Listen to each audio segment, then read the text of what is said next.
Justicia, un ministerio de reparto. Wilson Ruiz no fue la primera opción del gobierno para liderar la cartera. Su margen de maniobra fue mínimo y acolitó iniciativas inviables como la cadena perpetua. Al margen de sus buenas intenciones, su paso fue sin pena ni gloria. Wilson Ruiz quería ser procurador, no ministro.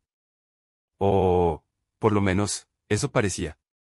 En agosto de 2020, cuando el actual gobierno llegaba a la mitad de su periodo, Ruiz fue ternado por los magistrados de la Corte Suprema como el posible reemplazo del saliente procurador Fernando Carrillo. No era su primera vez en una terna, ya sabía lo que era estar candidatizado para la Contraloría, la Defensoría del Pueblo, el Consejo de Estado y el Consejo Superior de la Judicatura. Solo para este último salió elegido en 2012 aunque renunció 3 años después. Pero lo particular de su empeño por llegar a la Procuraduría es que compartió terna con Margarita Cabello, quien todavía era ministra de Justicia cuando el presidente Iván Duque postuló su nombre. En esa elección se dio una movida que pocos veían venir. El desenlace fue el siguiente: Cabello renunció a su cartera, el Congreso la eligió con una mayoría aplastante, Ruiz no cosechó un solo voto, se erigió como la máxima cabeza del Ministerio Público y terminó ocupando su silla en el gabinete ministerial. Wilson Ruiz no fue sucesor de Carrillo, pero sí es su contrincante en el Poder Ejecutivo. Unos vienen y otros van, como reza la canción. Luego de casi un mes de interinidad, el presidente oficializó su nombramiento en el ministerio. Fue el tercero en llegar a ese puesto después de Gloria María Borrero, quien inauguró el gobierno y duró los primeros 9 meses, y Cabello heredó, como todos sus antecesores, las problemáticas históricas del sector: congestión judicial, altos índices de impunidad, dificultades en el acceso y hacinamiento carcelario, y otras más coyunturales como la virtualidad obligada por la pandemia y los proyectos de ley abiertamente inconstitucionales que Duque se empeñó en impulsar.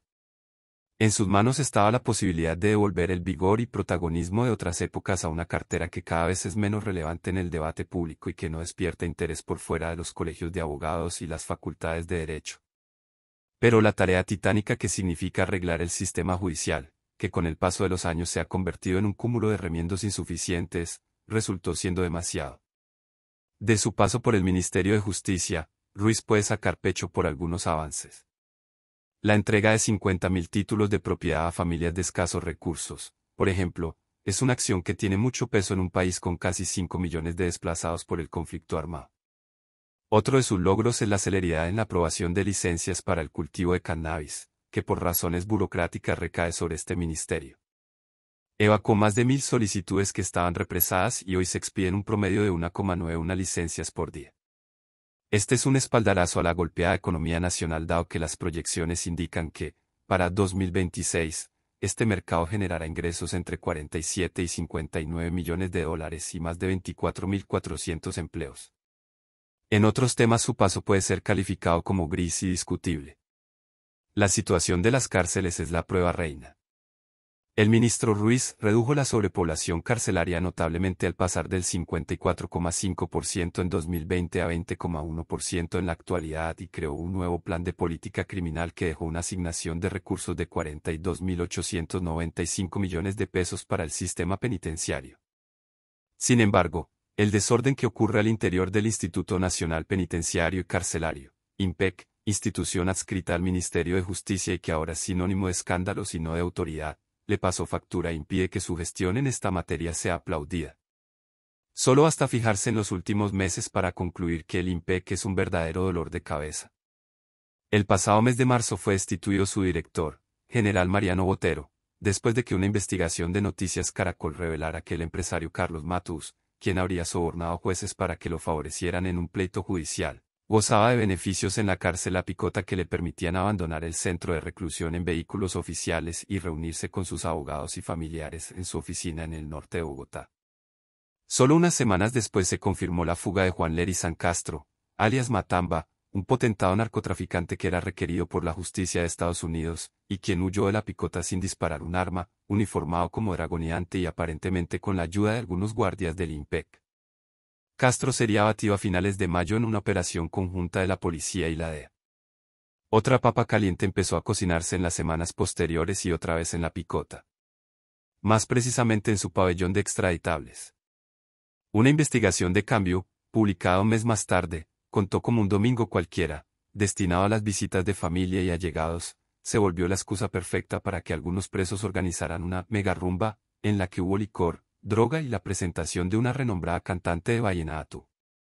El motivo de celebración era el cumpleaños de uno de los hombres de confianza de Dairo Antonio Usuga, alias Otoniel, ex jefe del Clan del Golfo. Estos antecedentes, que tuvieron lugar en una de las cárceles más vigiladas y controladas del país, evidenciaron la anarquía que se respira en la institución. Pero la demostración irrefutable de la inviabilidad del IMPEC se dio el pasado 28 de junio en la cárcel de Tuluá, Valle del Cauca, y cobró la vida de 53 personas. Una sangrienta riña entre bandas por el control del expendio de droga al interior del penal se transformó en un incendio que rápidamente se salió de control.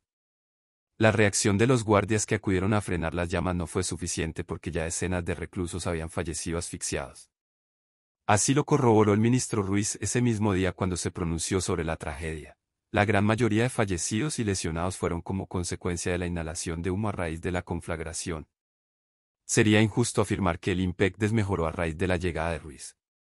Es una institución que viene en decadencia desde hace mucho rato. Lo que sí es cierto es que es un toro que debía cogerse de los cuernos desde el principio y el ministro no lo consiguió. Algo parecido le pasó con algunas iniciativas que su jefe, el presidente, se obstinó en promover. Respondiendo más a intereses políticos y no al sentido común, Duque hizo que la aprobación de la cadena perpetua para violadores de niños fuera una de sus luchas personales. El primer mandatario, que es abogado y necesariamente aprendió unas nociones básicas de derecho constitucional en su etapa de estudiante, tenía claro que un proyecto de ley de ese estilo nunca pasaría exitosamente por un examen de constitucionalidad en la Corte y aún así decidió seguir adelante. Aunque Ruiz todavía no era ministro al momento de aprobarse la cadena perpetua, sí fue el encargado de presentar su reglamentación unos meses después. No se sabe si advirtió al presidente Duque del autosaboteo que el mismo gobierno se estaba haciendo al perseguir una causa perdida, pero es claro que optó por consentir su testarudez. El descalabro judicial estaba cantado. En septiembre de 2021, en una votación de 6 contra 3, los magistrados de la Corte Constitucional tumbaron la medida punitiva y el fracaso recayó sobre la cartera de justicia.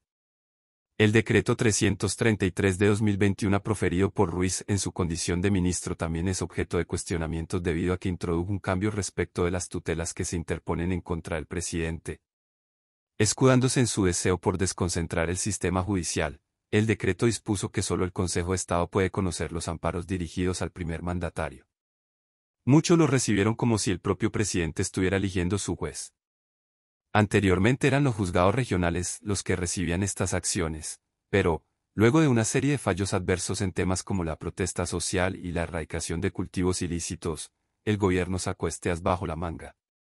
Actualmente el decreto está siendo revisado por el Consejo de Estado que no se ha pronunciado de fondo sobre su validez. Y la más reciente jugada fue la solicitud de nulidad de la sentencia que despenalizó el aborto hasta las 24 semanas. Aupados por la decisión de la Corte Suprema de Estados Unidos que determinó que la palabra final sobre la interrupción del embarazo está en cabeza de los estados y no del gobierno central, la Casa de Nariño, a través del Ministerio de Justicia, consideró prudente radicar una petición ante la Corte Constitucional para que rectifique la histórica providencia argumentando que el aborto ya era una cosa juzgada desde hace 16 años. El fallo de los jueces estadounidenses llega 4 décadas después de la despenalización y equivocadamente el gobierno colombiano pretende que los mismos magistrados que hace solo unos meses reconocieron el derecho de las mujeres sobre sus cuerpos reversen la determinación. El margen de maniobra de Ruiz no fue amplio y se dejó arrastrar por los deseos populistas del gobierno de Duque. Todas estas acciones, a pesar de que es poco probable que se concreten, son un mensaje para los pocos que aún defienden su visión del país. En el limbo todavía está la reforma a la justicia presentada por Ruiz que está bajo estudio de la Corte Constitucional y que, según logró conocer cambio, puede que se vea trastocada en varios de sus apartes. La digitalización de la justicia, a su vez, es una realidad que, aunque tardíamente, de a poco se ha ido materializando pero que respondió más a las necesidades del momento y no a un deseo irrestricto del ministerio. Detrás de su puesta en marcha estuvieron colectivos, universidades, organizaciones sociales, colegios de abogados y la misma ciudadanía que la pedía a gritos hace mucho. La salida de Wilson Ruiz del Ministerio de Justicia el próximo 7 de agosto será sin pena ni gloria. Es verdad que no fue la primera opción de este gobierno y que tuvo que acomodarse a muchas políticas que venían ejecutándose. De seguir este camino, lo que alguna vez fue la cartera que enfrentó de frente al narcotráfico y la violencia, está encausada a jugar un papel de reparto, un ministerio segundón.